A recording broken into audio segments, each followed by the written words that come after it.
Happy Tuesday, friends! Welcome to the Dungeon Happy Cooldown. day after Halloween. That's right, happy Halloween. Feliz Dia de los Muertos. Yeah, hey friends. Oh my goodness, we got so many great people in chat. Just Jules, Drew from IT, Chafrikas, Angel Devilson, Uncle CW.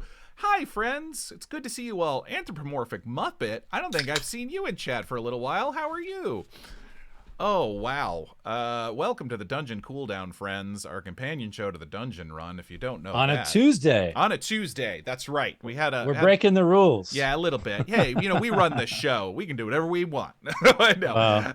Well, I really wonder how many people would tune in on Halloween if we did the show. So also I think this is a good choice. I agree. I agree. But yeah, we've got so much to talk about. Chuckles McPooty. Hello, it's nice to see you, first time chatter. How are you?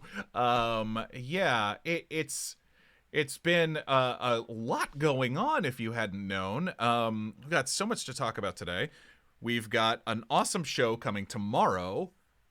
We've got, which we'll talk about in a little bit, we had an incredible charity one-shot DM'd by Jessica Lynn Parsons last Wednesday, which raised over $2,400 for human rights in Iran. And we just completed that donation yesterday. It's all went through, and we're so grateful to you all and so proud of this community. That's incredible. I just want to say on the record, Jessica never does anything small. Nope. She looks at the pool out.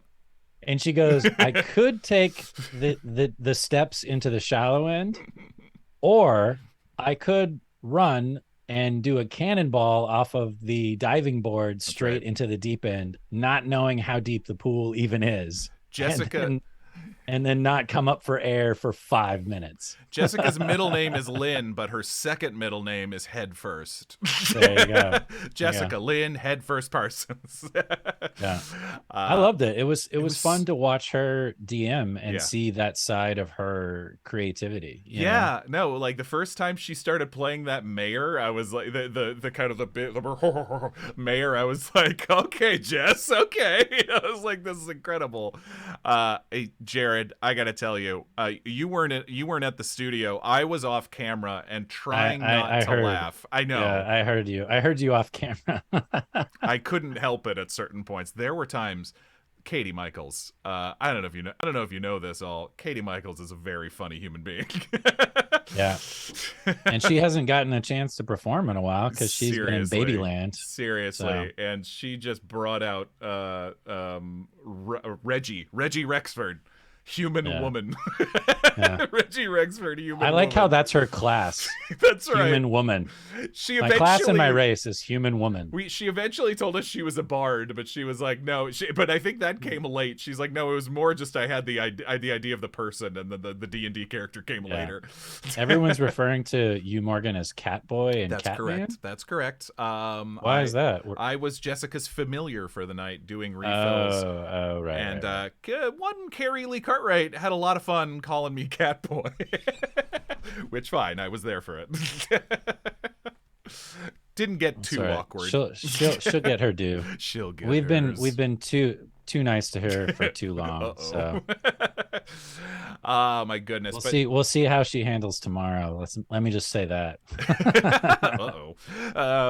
But yeah, man, the one shot was so much fun. Jessica did such an incredible job. Thanks again to our guests, Sage Ryan, Kate Osborne, Lindsay Rekis was so great. Kate Osborne, who Katieosaurus crushed. Kate and Katie were like they both walked out of the same sitcom, and I was like, how did this happen? This is incredible. It was like the booziest episode of Murder, She Wrote I'd ever seen. And, not saying something. Seriously, those one shots are really tough, and they did such an amazing job, and the community came up huge. So yeah, we're so grateful. Thank you all for your support and your donations, and we really appreciate it. We want to do more of those charity one shots. So the fact that you supported it gives us cause to do more. Absolutely. So thank you. And I always love personally, and I know we've talked about this before, Jared, but I always love bringing in new folks to our show and to our community to kind of, as they sort of get the feel of what it's like. It's like what it's like to be to see this response from this community, and just see how awesome you guys are and how awesome the show is. It just continues to give me joy to bring in, Kate came in from Atlanta, and she was so excited to be part of the show. And yeah, we were thrilled. So we're thrilled to have her and have all of them. So look forward to doing more of that. And but we will be back on the main campaign tomorrow night. Correct. And we have a special guest Speaking of tomorrow special night guests, as well. Yeah. Jasper Cartwright from Three Black Halflings will be in studio, not patching in from London and completely sleep deprived, but he'll be physically in studio with us, playing with us tomorrow night. And I couldn't be more excited. Jasper is an absolute joy to game with. He's one of those guys where you can throw anything you can think of, literally at him, and he will hit the ball back without even, just batting an eyelash. One of the most talented individuals I've ever had the pleasure of knowing, and I cannot wait to be across the table from him, or wherever we decide to sit each other. I assume it'll be across the table, but he's gonna sit on the table. He's gonna sit in the middle of the table and make it as awkward as possible. As a special guest, it's his right. But yeah, he was letting us know. He's like, hey, I'm in LA, and we're like, okay, it was we were so excited to we'd been wanting to make this happen for a while, so we're so excited. Borkware Mark D says, next get Gabe into studio. We would love to. Gabe needs to physically come to Los Angeles. Gabe's been traveling a lot. He hasn't been in LA in a minute. Gabe lives on the East Coast, or at least I don't know if on the Pennsylvania. East Coast, but yeah, Pennsylvania, that's right. Yeah. But yeah, he's in the sticks of Pennsylvania, actually. we got plans for folks. But yes, we're so excited to have Jasper and to get back to episode 13, because we're still recovering from that battle of episode 12. There's a lot to get into. But the other thing that I wanted to say, by the way, before we dive into deep questions and story stuff, is I ran session 2 of our Patreon exclusive D&D campaign on Saturday. For some of you who are in chat, you already know this. Just Jules, I Think I'm Nuts, Down to Clown, Kitty Scritches, and Gateway Guy. There's Gateway Guy. Okay, great. It was awesome. They did such an amazing job. We had such an amazing time. It went over 5 hours. I was stressing because I was literally like, well, I'm normally going to try to keep them to 4 hours. And at a certain point, I'm like, I can't cut this short. And Jules, do not apologize. Just Jules, who is playing the character of Tot, a turtle druid. Just Jules coming up with just some absolutely beautiful roleplay. Would have broken your heart. She was so great. Everyone was so great. Down to Clown. Down to Clown played the nicest death cleric you will ever meet. If you look at his username, that kind of fits. It kind of fits. Down to Clown had this. When he was telling me the character, he was describing the character to me, and I was like, this sounds cool. By the way, I've asked people to play no evil characters in this campaign. I just find it possibly thorny. Neutral is fine. Especially with newer players, I don't like backstabbing amongst parties. I was like, no evil characters, because he's describing this like death cleric to me, and I'm like, okay. And then he's like, oh no, he's not evil. He's actually really nice. So just to clarify, is it a cleric of the domain of death, or is it a death cleric? Now, he is an ASMR death cleric. But it's more about the neutrality of death and the cycle of death and the natural rebirth and of things. He sold it beautifully. And because when I hear death cleric, I think like anti-paladin type stuff. Right. And that is pretty evil. Yeah. No, but you're saying that it was a cleric with that was the domain of death. So it was and I am using this. So this is a mostly homebrew campaign that I am running for our patrons exclusively. Go to patreon.com/adungeonrun to check out the details. And they are all of the characters are refugees from Ain living on a new island who ran away almost 300 years ago after they had their minds wiped by the Shaz and Gao. A lot of people weren't very happy about that, and some people left. That is the basis of this story.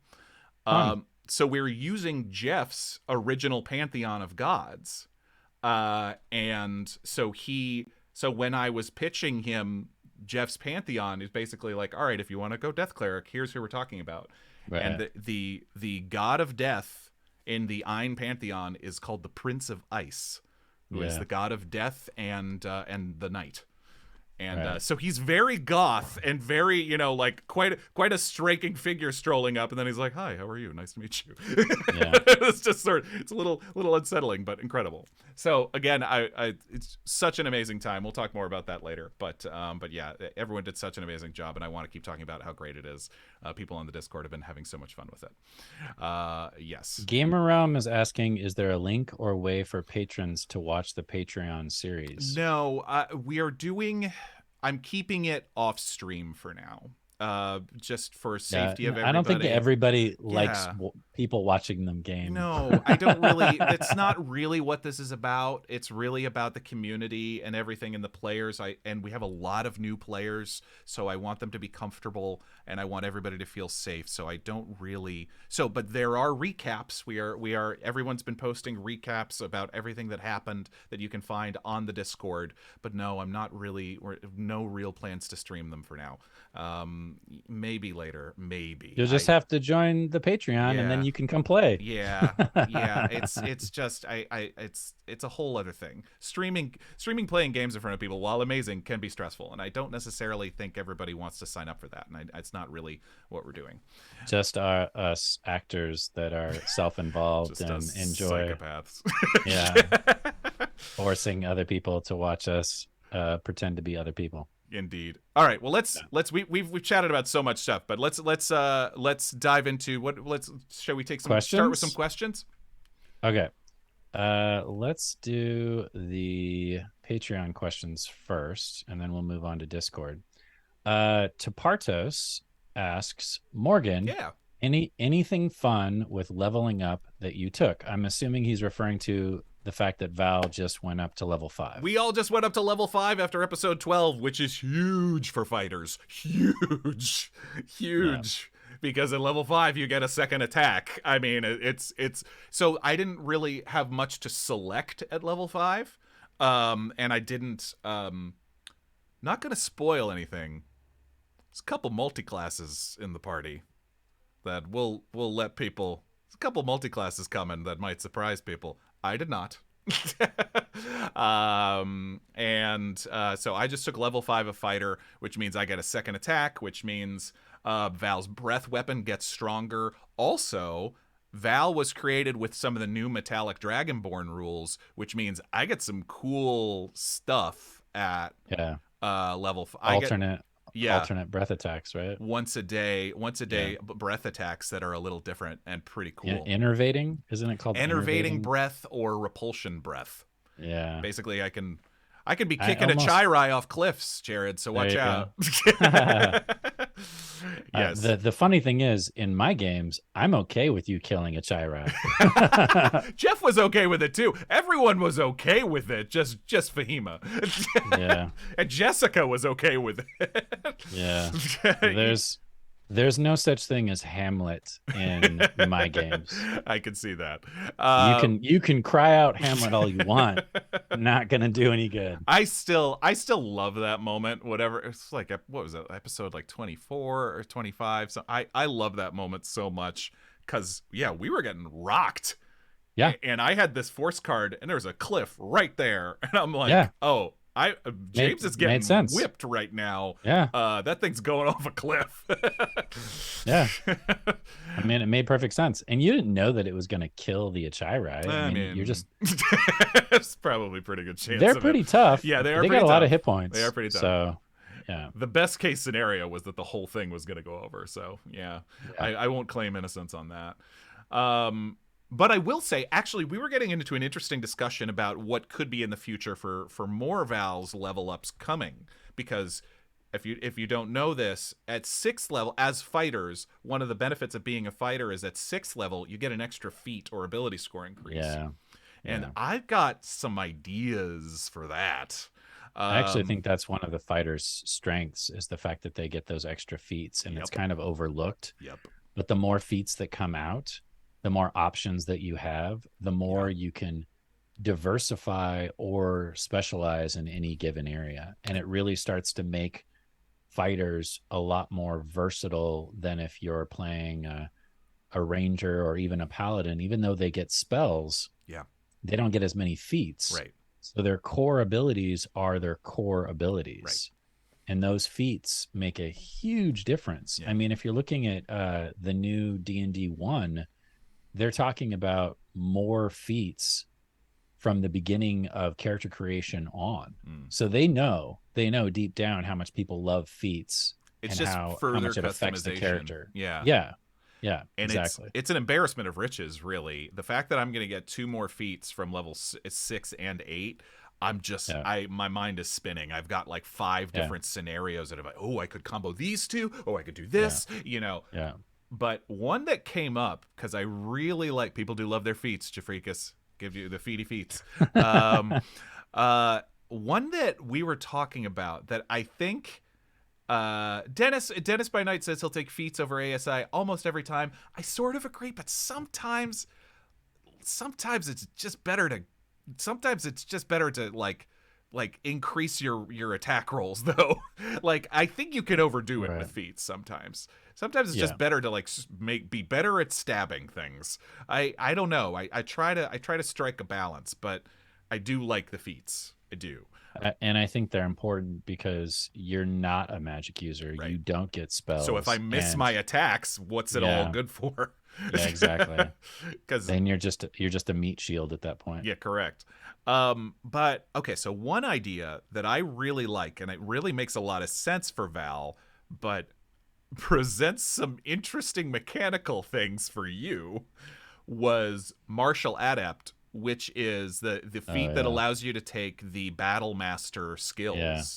It's Battlemaster Light. It's Battle Master Light. And Yeah. so everyone was like, wait, because that means like there's skills like bait and switch or goading attack. And so the question was that we're like, would the goading attack be able to happen from both Val and his Echo? And Yeah. I was like, by the rules, I think it should. Yes. It's tricky though. It starts to get very interesting. Yeah, I mean, I haven't looked at the specifics of the wording of the rules, but I don't see it being a big deal because it's a finite amount of uses. Correct. Especially you with only- just the feat of it and not you're the actual Exactly. not the full battle Exactly. master. Yep. Yeah. And that's where the difference comes in, because if you were like both Battle Master and Echo Knight, Crazy. that would be nuts. Crazy. That would just be Yeah. So I think because it's just the feat and you only get like 1 or 2 of the points, I really feel like it should be able to come from the Echo, and I don't see that being game breaking. Well, and the story and the dice have told us, if anything, that the Echo is actually more talented at swordplay than Val is. So I was joking. It's not a joke. I was like, if anything, I think the Echo should get to use it, and maybe Val shouldn't. Yeah. Or the Echo could teach Val, basically. I'm loving that so much, and I have more ideas for the continued dynamic between Val and his Echo. But even just you and I starting to play on that, because to let people in a little bit, I wanted to sort of establish the basis of the Echo, and at a certain point, I was like, okay, Jared and Ron, start to do with him whatever you want. So they have, as you can tell already from episode 12, with Jared embodying the Echo, just looking at me disapprovingly. They basically the Echo. We got plans for the Echo. That's for sure. Have no doubt. Although Ron and I refer to it as the clone, instead of the Echo. The clone. Yeah. Cardspeak says, I want the Echo and Val to become friends. I mean, we'll see. I don't think they're going to be enemies. I think it's always going to be awkward. I don't know. We'll see. Yeah. It's kind I view it as like friendly competition. Yes, absolutely. Yeah. I think as Val starts to learn more and more what the Echo is, I think it'll mess with him a lot. So stay tuned. Yeah. Yes. I mean, you said yourself that your family is a long line of silver dragonborns that all have magical abilities. Yep. And then here's Val, and he's got what? Right. He's got dirty armor, yeah. a nice rapier, and a slight drinking problem. Like, what else does he have? That's You right. know, there's Yeah. got to be something else going on with Right. Val besides that. And I think that's going to be a fun thing to explore and a fun thing to slow burn over the process of the character. Yeah. Yeah. And the fun thing about warriors is that, or fighters, is that you always have the option of multi-classing. Right. So now that you're level 5, especially, you have, you know, the best ability, which is the second attack. Right. You could, in theory, at any point, tack on a level of something else if you want a little spice to be thrown into the meat of who Val is. Or you can just stay straight up fighter and explore things in game and in story that will make Val more fleshed out and interesting. I always come, I've said this before, but I always come prepped to my current, I have no current long-term plans to multi-class Val.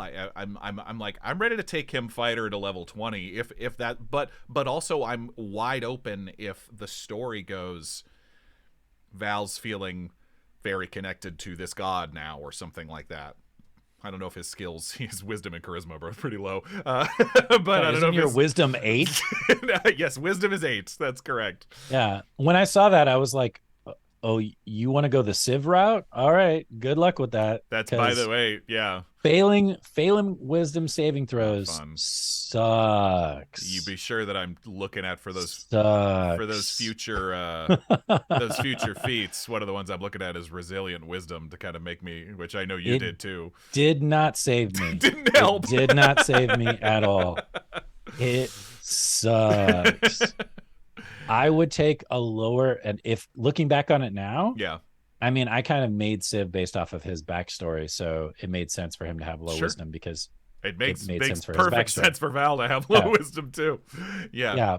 But if I wanted to power game Civ, I would put that 8 in Constitution or Intelligence before I put it into Wisdom, because failing a Wisdom save, especially at higher levels, takes you out of the game, especially as you get into higher levels when so many things, so many casters. Or monsters just have random abilities where they're like, make a wisdom saving throw because you looked at me. It's true. Oh, you looked at me? Now you're petrified. Now you're scared. Now you're cursed. True. Yeah, and it's just like, how do I get close to you and like damage you if I can't make a save? That's a good point. Now you're scaring me, but I'll think about it. Yeah. Well, you're lucky because I'm just coming off of the tales of dealing with that. So when Ron and I are creating our challenges for you guys, monsters and enemies for you to fight, I'm like, we just need to kind of curb the wisdom saving throw type effects because it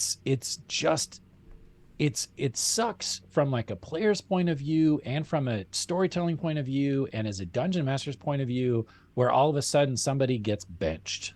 Right. No, I see that. Yeah, that is true. Well, and I mean, but we've been heavy on con save throws for all the survival stuff, which I've rolled very well on. So I'm fine. And you also have resistance to cold, which you didn't even know we were starting in the frozen Arctic. Yeah. I remember you guys. It colored conversations you and I had later when I went back and was like, they were like, "Why do you want to be silver? What is it with silver? What is it?" I don't know. I just like the visual of this kind of silver scuffed, like dirty silverware type of guy. Yeah. And they're like, and you guys were like, "Okay." Yeah. Yeah, because we had already designed the whole beginning of it. And we weren't going to change it. So there, Yeah. Question: can you name one point or event in the show where you feel like you simply should have just died? Oh, a bunch. This is from Chuckles McPooty. I like how Chuckles McPooty just joined watching the show. And it's dropping. He's already asking the deep questions. Where I should have just died. Oh. Ooh, spoilers for near the end of campaign 1. The final battle with Urtenfurt when a big thing exploded and James was still in the middle of it. probably should have Yeah. died. Yeah. Though I had, though you and I, though we were planning. I had ideas to survive, but yeah, it turned into a massive story thing.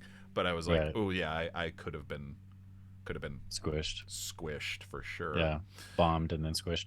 There was also that moment where it was like was it an ice demon or somebody hit you with like a big nasty blast, and we biggest were fighting. biggest single blast in campaign 1 in episode 99. I took 77 points of damage in one shot. Yeah. And you're a full caster, so I was like, my max HP was 68, and it was like, oh. Yeah, because it wasn't a save. It was an attack, and Jeff critted on one of those, and it was something like 16 d8. Yeah, because it was like 8d8, and then he had to do double damage because he critted you. Yeah, that's, by the way, again, I've voiced my displeasure over this in the 1D&D thing. The DM should no longer get to crit. I was like, what? No. I'm never going to incorporate that rule. Absolutely not. DMs are players. Allow them to have the fun of a crit. Yeah. And there's so many things that players can do to avoid being critted. Sure. That I just don't feel sorry for a player that gets critted. I mean, let me put it to you this way. There's like a grave cleric has a whole thing to cancel crits. I'm sorry. There's magical items. Yeah. There's magical items that literally go, hey, you can't be critted. Right. Yeah. So here's what I think they could tone it down to.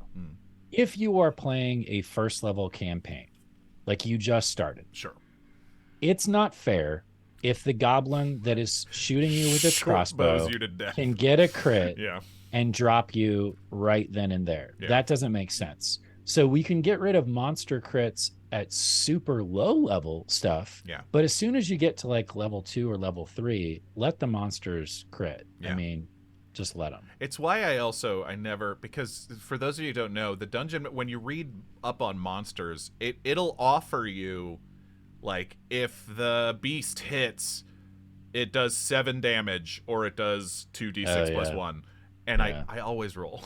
Because you can roll snake eyes or you can roll 12. And then all of a sudden 12 plus 3 or whatever, you just did 15 points of damage in one shot. Yeah, it makes a difference. Unless it's like a really like fast thing and you just got to be like, okay, 4 points of damage, 3 points, or something like that. Yes. Or it's like an area effect to where it's like every turn you just take 3 points of damage or 4 points of damage because of the poisonous cloud that you're in or whatever. Right. Because having to roll for those little things just sucks up time. But if a monster rolls to hit you and they hit you, roll for the damage. Yep. Absolutely. That's the game, right? Yeah. Why should the game be different for that? That's one of the things that I think they'll probably change. People will play test it and then they're going to comment back and tell Wizards don't mess with that. Let the DMs roll, baby. There's so many other things that are broken. Why fix the one thing that's not broken? So true. Next, we'll talk about me and eloquence bards. All the issues I have with eloquence bards. No, that'll be another time. Yeah. Talk about broken. Anyway. Yeah. Next question. 2MS Kaiki Conan. Question for Jared. What has surprised you DMing this campaign? There's been a lot of surprises. This party is different. Yeah, I think normally when I'm running a game, because I'll be running for like close friends or people that I've run a game with before, or maybe there'll be one new player or 2 new players. I think I kind of know what to expect. I know what the players are going to give me, especially if they're actors or friends of mine or improviser friends of mine. Sure. I have a general idea of like the world and the campaign and the story and sort of where it's going to go. And I can, of course, pivot on a dime if necessary. But with this particular group and the dynamic that happened, even though we did session zeros for each individual player, and Ron and I took a step back and sat there and said, okay, this is what we're dealing with. This is who these guys are. This is what they're going to be like. And then we started playing. And I think not only did the players and the characters go, who are you? Where are we? What's happening right now? How do I fit into this? Even though you guys were doing that, the dungeon masters were doing that at the same time, because we were like, wait, they're not going to kill the Yeti? So what are they going to do to the Yeti? They're just going to leave it? Okay. Do we bring the Yeti back? Does the Yeti hate them? Does the Yeti want vengeance? Does the Yeti just want its home, so it leaves them be? Why didn't they kill the Yeti? The Yeti wanted to kill them. You know what I mean? And you start asking those questions, and now I get it. Now I look at the players, and I look at the characters, and I look at how they interact with the world around them, and I can kind of guess how you guys are going to respond. But in the beginning, even with those session zeros, which were very, very valuable, and I'm glad we did them 100%, but even though we did that in the beginning, the first like 2-3 episodes, it was like we were all swimming in a pool together, and then the water starts to turn, like a current happens. And everybody looks at each other and tries to decide, do we swim with the current or do we swim against the current? Do we help one another? Do we go off on our own? Do we try to like get inflatable devices into the pool so nobody drowns? And now I feel like we're all swimming together, which is great. Yeah. But that was the biggest surprise, was that like not knowing and not being able to predict anything. The whole is greater than the sum of its parts, and I think that's always true. And the character that you play in your head is always different than the character you play, and the dynamics of the party depending on the party. We've talked about that before, how I think Val could have been a very different character in a different party, you know. I think he was. Yeah. Oh yeah. I think if you go back, if anybody goes back and watches episode 1 and sees that Val, sure, and then watches the most recent episode and looks at that Val, you can already see the journey that Val has been on and how he's changed just within those episodes. Yeah, there's been some big moments, and I think there will continue to be. I've got a notebook full of stuff. I think there'll be continue to be a lot more. Yeah. Mask, thank you for the gift sub to Chuckles McPooty. And Chuckles McPooty, I see that you're taking offense by me calling you new. I'm just saying you're new to Twitch chat. We appreciate I assumed you watched the show and you knew what was going on. We love it. Thank you. Yeah. But the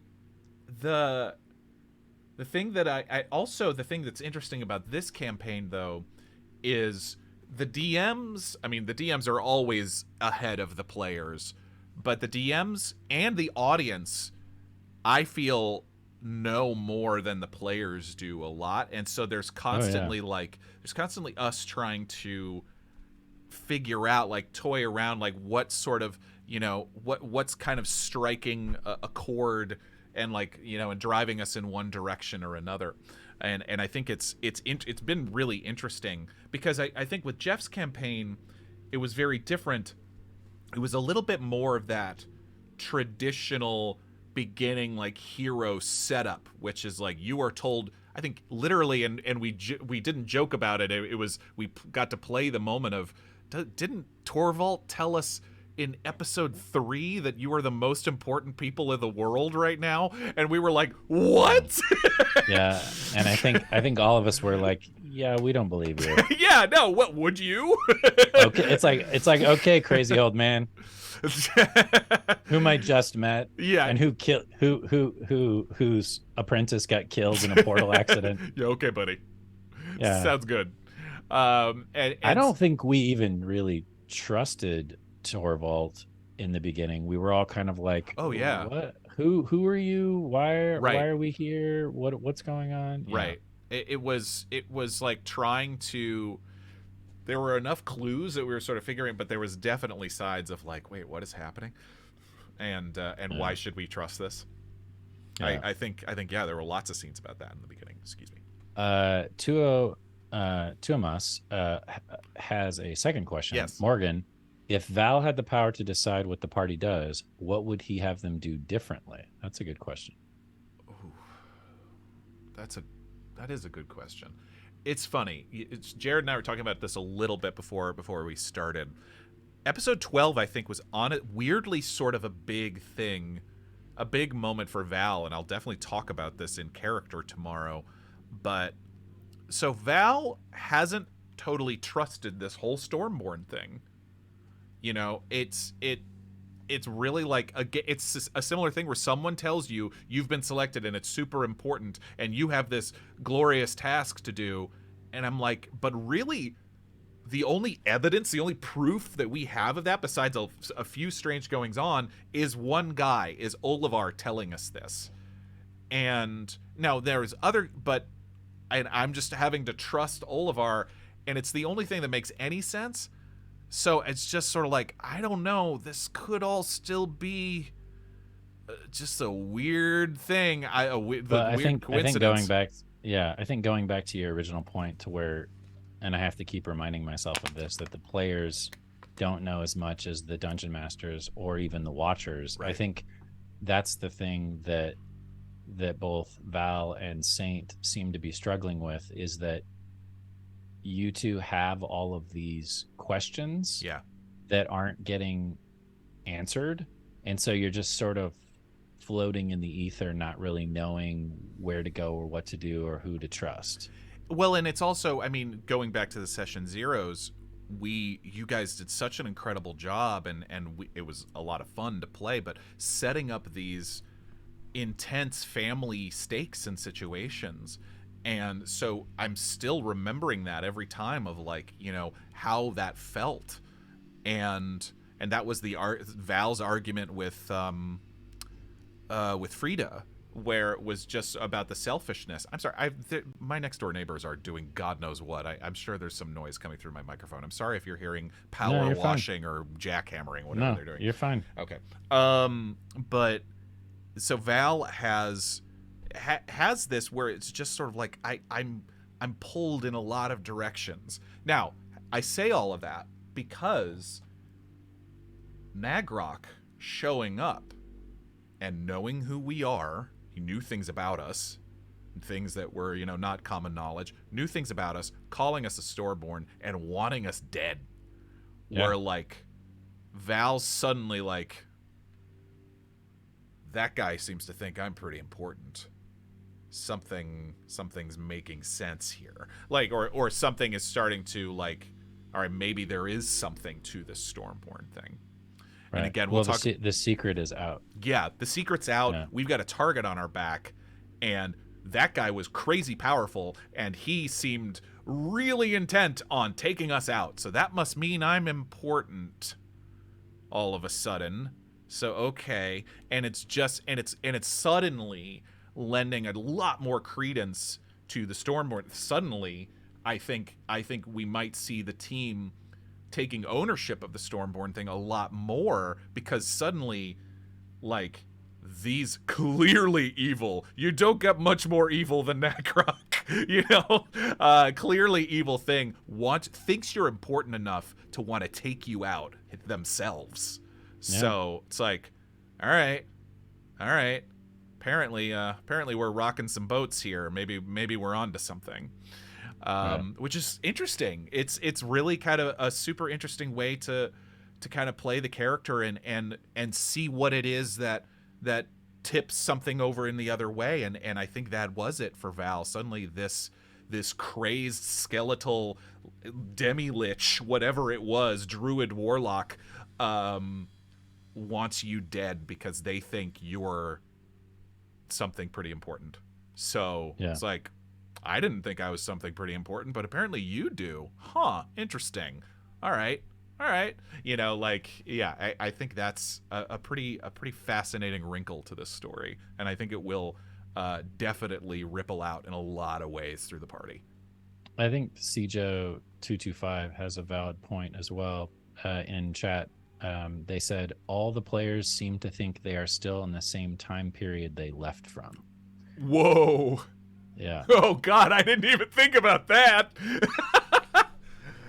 Oh, God. Especially Coco. Right. Well, yeah. Coco. Who Coco knows? Coco doesn't even know what year it is. Coco doesn't know how old she is. Coco's also an elf, though. Yeah, all the more reason to not care, because you Yeah, live Coco's as an long elf. as you want to live. Yeah, she's fine. Yeah. Yeah. Yeah, boy. Feywild, man. Feywild. Who knows? Hey, she chose it. She chose She Feywild definitely from the get-go. did. Yeah, no, Yeah. Carrie and and now I. she's double downing on it as well. Oh yeah, no, you know? we're like it is so fascinating to kind of see. Carrie, I think, has done a great job of balancing kind of hanging back, being an observer, and then sometimes when you can tell she's like she like hones in on something, she'll laser in on something and go like, wait, what about this? And suddenly and it's really exciting when you see Carrie grab that and run with it. She's such a great presence at the table. I'm so happy we have her this campaign. Yeah. Amaze. So Discord questions? Yeah. Yeah, we can rapid fire some of these. For sure. AG McLeod. And by the way, all y'all in chat can also ask us questions whenever you want. Please. We're actually looking at chat during the cooldown. AG McLeod, favorite and least favorite Halloween treats? Least favorite are circus peanuts. Like, ew, yeah. Right. Someone actually, I saw someone point this out the other day. It was like, candy corn gets a lot of heat. You know what doesn't get enough heat? Circus peanuts. They're garbage. I forgot about them. I purged them from my mind because I don't even consider them candy. Candy corn's been taking the brunt of the attack, while circus peanuts are just hiding behind them, like, we're still here, we exist, and we're terrible. Candy corn, people at least know that it exists. Yeah. And if you don't have any other candy and Right. you just want candy, you'll still eat candy corn. Ugh. Circus peanuts, I'll be wanting candy. I'll look at them and still go, nope. No, absolutely not. I'm good. Absolutely not. Yeah. AG McLeod said he had to Google them. Okay, yes. Goodness. Favorite. Yeah, go ahead. I just had some last night because I took my son trick-or-treating, which those pictures are on Discord and Patreon, by the way. Adorable. I just had some last night. I miss Reese's Pieces. I don't know what it is about Reese's Pieces, but it reminds me of being a kid. It reminds me of the movie E.T. Of course, yeah. It reminds me of like, because I used to make, or my mom used to make chocolate chip cookies, but she would put Reese's Pieces in instead of the chocolate chips, or she would do both. Yeah. Oh man, I don't know what it is about Reese's Pieces, and they're not even like high quality candy. They're just but I will good. I don't buy them because I will throw down a bag like that. Yeah. I'm a jelly bean guy, but more also like I like quality jelly beans. I'll kill a bag of Jelly Bellies. Yeah. And gummy bears, as we know from campaign all 1. of them, even like the gross flavors. No, I don't like the black licorice gummy bears. Stuff, gross flavors. Some of them are okay. I actually don't mind the buttered popcorn ones though. I kind of like them. Yeah, they're all right. Savory jelly beans. It's weird. Yeah. So we got some questions in chat. Yes. I want to get through those Sure. real quick. Music Man 77. I wonder if Coco might get a divination or nature vision. Maybe we'll see. There's a lot of stuff happening with Queen Mab and Coco, so I don't know if we need to go down another route of nature magic. Music Man 77. Jared, how do you feel about DM NPC for an absent player? Does it take away any agency? I don't like to do it personally. Yeah. I think it's better to just set that player aside. Yeah. In other words, bench that player because they're not there. So you don't want to kill their character, and you don't want their character seriously harmed, and you don't want their character to make any decisions they wouldn't normally make because somebody else is playing it. And I had to deal with years and years of running games where I never had the same group twice. Yeah. So I came up with all kinds of ways to get players out of storylines and back into storylines. And we have to do that for the show too, because we're all working actors. Yep. So I think that's just part of the game. And it kind of makes it feel like an episodic TV show if you don't get to see every character every single show. Yeah. Great question. It is. And it's, I've seen it go bad. I've seen it go real bad before. In not never on this show. But I've seen it. I've seen it happen before where a Well, DM Jeff is, would freak out. Jeff would be like, I can't do the show. Straight up refused to do it. Jeff was like, absolutely not. Like, what? Katie's going to be gone. We can't do the show. And How I'm many like, times Jeff, can I put her in a knick-knack-a-doom? Jeff, it's going to be okay. It's going to be okay. Yeah. No, I know. There was a lot of that. There was, I mean, there And was, we didn't even miss that many shows. no, Like, very few. we were there 99% of the time. I was late twice because of gigs that I couldn't get away Yeah, from. and he would even freak out if somebody was late. And I was like, have you ever run a role-playing game at home? Jeff, There's always somebody that's late. Jeff is a brilliant writer and a brilliant creator, and yeah, he is truly like a glass menagerie of beautiful figures.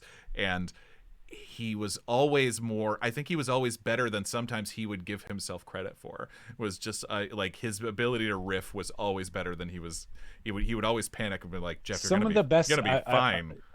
I think I've said this before, but some of the best moments of our show were the unscripted moments. Oh, well, sure. Yes. Yeah. You know what I mean? But like the moments where don't tell people knew. the entire campaign was scripted. No, I'm not saying it was kidding. scripted. I'm just saying, like, Jeff kind of had a general idea of where we were going and what was going to happen in general. He didn't know what we were going to do. Sure. That's for sure. Sure. But he had a general idea of Yeah. the overarching story. Yeah. And some of the best moments I felt, and this is just me personally, but in season 1, some of the best moments were those moments where, like, we kind of went off the rails. Oh, well, I mean, and sometimes visibly off the rails, but sometimes you couldn't tell we were off the rails at all. And we talk about it a lot, but I'll always point back to the Chalmers moment. Jeff improv Chalmers pulled him out of his butt, and it was one of the most heartbreaking, amazing scenes I've ever seen. Still, like, just crush me. Yeah, no, I totally agree. You have a question? Yes, Gamershare. How has Val's character perspective shifted from his original stance of his beliefs about the supernatural and/or spiritual world with his exposure to these aspects among his new friends? Good question, that Gamershare. Good question. I'm loving these questions today. I know.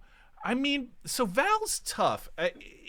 He's kind of cynical in that when you grew up around a bunch of wizards, and you grow up and your dad and your mom and your dad they're not like, we as children already so often think of our parents as a kind of demigod when we're growing up, anyway. And then what if your parents... Not my son. My son looks at me and he's like, no. You suck, Dad. You don't know what you're talking about. And I'm like, no, I'm 4. I'm 3. I'm pretty sure that's not a dinosaur. And he's like, wrong guy. No, it's a dinosaur. All right. But fine. What if taking that and going like, what if also your parents were actually like very powerful magic users? And so, it kind of throws certain perspectives off. And so I think Val has a healthy amount of skepticism about so much of that stuff, because it's just kind of like, yeah, I've seen plenty of wizards use their power in corrupt ways. I've seen, those people are just as big a jerks. And what I said about how Val views the gods, which is, yes, they're crazy powerful. Yes. Yeah. But at the end of the day, I don't know if I should trust them, because they're just super powerful being on a cloud somewhere trying to tell me what I need to do. I don't, why do you know? Why do you know better than me? Yeah. Well, I'll give you some insight on that. I don't know if it's something that the players even know, but you'll know now and you can share it with them. From the very beginning, when I started talking to Ron about the Pantheon and the gods, is I said, I want these gods to be like a cross between Norse gods and the Greek gods. So in other words, they can't be directly involved. Like, they can't just show up and do shit because that's against the rules. What's your language? All right. But they can still mess with man. They can mess with people. They can use people like chess pieces Mm. if they want, and they can have their avatars do things in the world. So so Right. I understand where you're coming from as far as your viewpoint on the gods and not wanting to trust them. That makes sense because they're not necessarily trustworthy. But I think the thing that I would want to inject into the way the players have been viewing the gods thus far Mm-hmm. is that there's not enough abject fear of who these gods are and what they're capable of, Mm. because there's something lost in this day and age where people look at gods as these ethereal things that they either believe in or you don't. I don't know what people's religious beliefs are, but back in the time period where Norse gods and Greek gods were heavily worshipped and they weren't viewed as mythology, people legitimately thought with every fiber of their being that if they didn't sacrifice a lamb on a certain day Right. and put that blood on their door sill, Right. that someone was going to come and take their children. Right. Or if they didn't sacrifice to a god on an all rock altar before their husband or their wife or whatever went out onto sea, that some storm was going to come along and destroy that ship and kill everyone on it. Right. They believe that to their core. Right. And so I think something that gets lost in D&D a lot of the times is people like to walk around and say the gods suck, the gods don't exist, the gods don't affect me. I hate the gods. And it's like, would you really do that if in this They world could right literally now? strike you down. Exactly. I mean, Exactly. I think for Val, his cynicism makes sense, and I do it's not that he doesn't believe they don't exist. He very much believes they exist. He very much believes all of this, but he's, it's this kind of like, it put power in a very interesting perspective for him growing up the way he did, and you've seen this like in tales of other mageocracies and stuff like that, where Right. super powerful wizards tend to get kind of corrupt at a certain point. Right. um And they almost come across as gods. right. Yeah. And so I think that I've thought about it a lot, sort of how Val would see this, and this mystery, and just playing trying to believably play the moments of these things that are all powerful, that are very mysterious, that can do all of this stuff, have seemingly yanked you out of your life and Yeah. put you on a completely different path. um They put you on the chessboard. yeah, exactly. and Yeah. and I think, again, it's part of Val's journey, part of his arc as a character, is this acceptance of that. And also, Morgan knows the things that you're speaking. I think for Val, it makes the cynicism for Val, and the kind of, why me? I've never been told I was special my entire life. Right. In fact, I was told the opposite for my entire Right. life. Like I lived. He lived kind of a spoiled life, but his parents looked down on him for most of his growing up because he wasn't what they wanted him to be. Right. He And wasn't a mage. and so now this, I think, in taking ownership of what they've been chosen for, I think Val has looked at it up until this point as a punishment. And I think there's a real chance that the more he kind of starts to wrap his head around it, the more he's going to start viewing it as a, like, no, you are special. You can do big things, and that's cool. I'm into that arc. That's one of the things I have in Yeah, mind. I mean, it definitely gives your character a place to go. Yeah. For sure. I mean, though, Especially if the other players, not all of them, but if the other players are so willing to accept the gods and what has been placed in front of them, yeah, it's nice to have somebody there who's willing to question that. My question, though, as a follow-up to that question, is what does Val think when Hunrei and Hunolo appear in front of him? Like, at that point, you're now talking about an avatar created by this divine being. It's pretty hard to downplay that. Oh, it's not downplaying. I think he doesn't deny them. He doesn't deny the gods exist. He doesn't deny all of this stuff. It's more just sort of like that's basically the president's top secret service agent, Honolo. You know, that's kind of how Val sees it, which is just sort of like, if anything, he sees the gods as probably not all that different from normal people, than super powerful people that just happen to have a crazy amount of power. So Honolo and Hunrei, I mean, it's more just kind of it's more practical. It's more kind of like, all right, Honolo's super impressive and you're blown away, like, wow. But also, you know, I don't think it's like a striking of faith. I think Val's faith will probably be more about like trust that some people can see more than you and can know where you like know you better than yourself. Does that make sense? Yeah. No, because it's not an atheism. I mean, atheism in D&D, as we know, is impossible, but it's more just, so it's not like his mind is blown every time he sees Honolo. I mean, it kind of is, but also it's kind of like, that's the power they can do. Whoa. Okay. You know, and it's certainly impressive, but at the end of the day, they are just super powerful aristocracy, as you said. Right. And so it's a bit more grounded for Val in that way. And that's why I've been so drawn to the Val and Saint relationship, because I think maybe they have more to learn from each other than almost any other two party members on this. Yeah, but Saint has started questioning her own God and her own beliefs. I almost feel like Val has had more of an effect on Saint than Saint has had an effect on Val. It's possible. But I think also, I mean, Saint has been, you know, I think that's the cleric journey, right? Is again, she has things that she wants. We have things that we want. And if you're told you need to go in the opposite direction from where you think those things are in order to get there, it's natural to question it, right?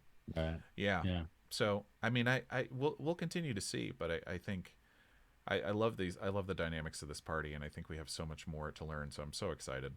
I'm so excited for tomorrow. I also feel like stuff is really starting to. Yep. Ron and I were talking last night, and we were planning for, you know, what was going to happen for this next episode and even the episode after that. And there was one moment where Ron was like, "This is really good," and I was like, "Yeah." It is. I mean, no, all cockiness aside, I was like, this is what happens when you take the session zeros and everything that you 5, 6 brought to your character and your story, and then you build your story off of those characters. Yeah. As opposed to, here's the story, I'm now going to inject your character into that story. Right. It's now finally blossoming much like a flower, because we gave it that time. We gave it the sunshine and the rain and the rich soil, and it's now finally blooming. It's paying off. It's paying dividends. No pressure on us, but it has occurred to me that episodes 13, 14, 15, 16 of campaign 1 were some of the best we ever did, and it was like really when things started to, that was Bingle and that was Whitebeard, and it was like, that's really when things started to deepen in a really fascinating way. I was messaging with Jasper. We were talking about tomorrow and everything. It just kind of making sure he was all set up and had everything he needed. And I was just sort of like, I'm like, dude, you're coming in a crazy interesting time.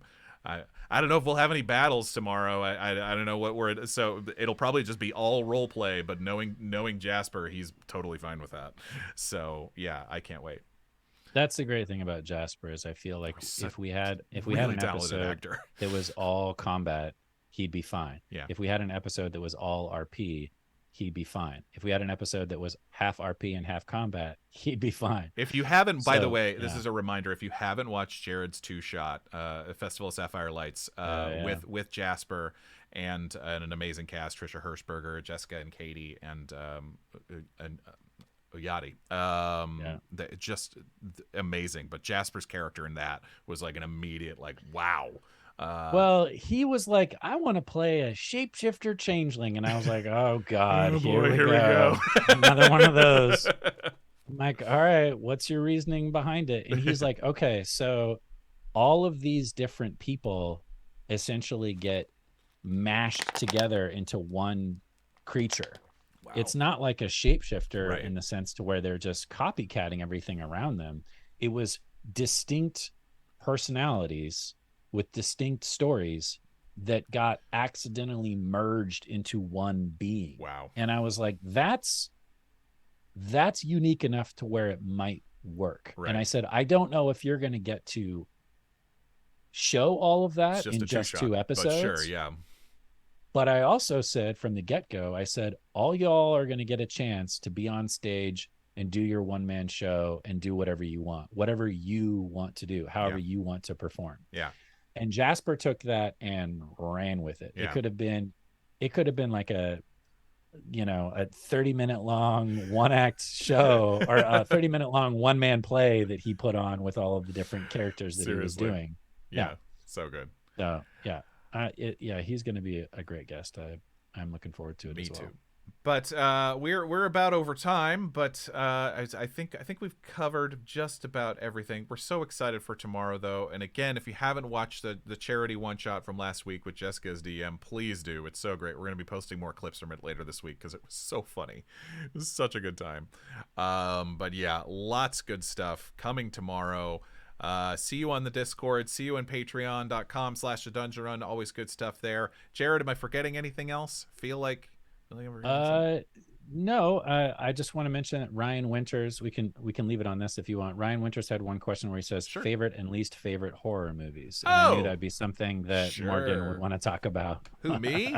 Favorite horror movies. I mean, I like there's the big ones. Jaws is my favorite movie of all time, but I'll go to some of the lesser known ones. I think I posted some of these on the Discord. The Descent. It's pretty well known, but it's so good. Let's see. Session 9 is one from around 20 years ago. That's a fantastic movie. Let the Right One In. Let the Right One In is amazing. So good. But watch the original, not the remake. And I still have never seen there's also an episodic version of it coming out on Netflix. That's correct. Soon, so don't be confused. Near Dark, the 80s vampire movie, is fantastic, directed by Catherine Bigelow, who would go on to do Hurt Locker and a bunch of other stuff. Is a really, really great movie. Probably my favorite vampire movie. What about cheesy horror? Is there any cheesy horror that you like? Sure. I mean, the whole Friday the 13th series is always good. It's remarkably consistent. I will say Friday the 13th Part 2 is probably my favorite of the series. It's got like the best it's the first appearance of Jason. It's got the best protagonist. The first Friday the 13th is good. It's a little slow and it takes a while. Right. Friday the 13th Part 2 is a fun blast. 4 and 6. Did you ever watch Critters? Do you remember Critters? Oh yeah. yeah, where it turns into a big old massive ball, and Critters is one of those like 80s like kind of okay for 80s horror that's like a little okay for kids but not really. I watched it when I was a kid. Same. And I still remember it. There's another one. Remember it. I was talking with someone on Twitter the other day about The Gate, which is an 80s horror movie that stars a bunch of kids. Like it stars a young Stephen Dorff. There's some stuff in that movie that terrifies me to this day, and it's like sort of made for kids, but it's like, oh god, no. Thing or The Thing? The John Carpenter's The Thing is incredible. John Carpenter movies, I mean, it's kind of a horror movie. Big Trouble in Little China is one of the most entertaining movies ever made. Like Sleepaway Camp, Marge Thornhill. Don't walk into Sleepaway Camp unless it's cheesy horror. Sleepaway Camp with one of the most shocking endings of any movie. I saw Sleepaway Camp way too young, and the final scene of that movie stayed with me forever. I will say this, the horror movies that actually scared me the most weren't horror movies. Sure. There's a lot of believe it or not, The Wizard of Oz. Oh yeah. Messed with me the most, and I think it's because of the Wicked Witch, the way that was done, and the monkeys. Oh yeah, something about how creepy the original appearance of the flying monkeys is super creepy. Yes. Um, And the original Alien, which I guess is considered a horror it's a horror movie. movie. Yeah, Yeah, it's a but I always fantastic thought of it movie. as like sci-fi. Yeah, Sci-fi first, horror second. sure. Those two movies combined were the scariest movies when I was a kid. Star Trek II Wrath of Khan, when they put the little bugs in the ears, was some of Oh the yeah, like yeah. still thinking about it freaks me out to this day. Speaking of bugs, the scene in Indiana Jones and the Temple of Doom where they're like Yep. walking that Yeah. no, Yeah. nope. And that was after the I'll scene still where turn they that like off. eat the chilled monkey Yes, brains and that's stuff. right. Oh Yeah. god, that movie. Yeah. And that is for kids. That was like Yes. PG-13. Yeah. Hey, bring them on down. This is going to be fun. Yeah. And then they get down and there's like a death cult in the temple where Yeah. they're sacrificing people. And you're like, how is this for kids? Unknown Who thought this was okay? Unknown Axiom mentioning Return to Oz. No kidding. Return to yeah. Oz is one of those movies that like, who let them make this for kids? Yeah. Exorcist drugs. 3, I will seriously. Yeah. Exorcist 3, I will highly recommend. Exorcist 2 is kind of boring. Exorcist 3 is fantastic with George C. Scott. It's so good. And if you want another lesser known one, it's either on Amazon or it's still on Shudder. It's a found footage movie, which found footage most of the time it can be hard to get through. Blair Witch, where everybody ends up going into the outside of the theater and throwing up. Yeah. Yeah. There is a found footage movie from a few years ago. They've made 2 sequels, but the first one is honestly terrifying, called Hell House LLC, about people running a haunted house. Yeah. And things, and it's a found footage movie, and it's just it's kind of a set up all these things that and it's like, and things went horribly wrong, found footage after the fact. It's done so well. I dare you to watch the movie and not get freaked out. It's really good. Yeah. So we have said all of the movies that we liked or we thought were good. Sure. We didn't mention any bad horror movies. I am not. I tend to purge them from my brain. After I watch it. I just watched I'll tell you one. Okay. I just recently watched it's a pretty recent release. It's Nicolas Cage and Color Out of Space. No. It's kind of low budget, and the storyline is that he and his wife are out in this cabin. Mandy? And then he's like, Psycho. Is that what it was? You didn't like Mandy? I loved Mandy. Oh, it was terrible. Oh, it's out there. Watch Mandy. You might not like it. You might feel how Jared feels. It's crazy. It is a crazy movie, but I love Mandy. Gateway guys with me on that. Mandy's. No. I don't blame people. It's not for everybody. It's nuts, but I loved Mandy. Color Out of Space, man. Least favorite horror movies.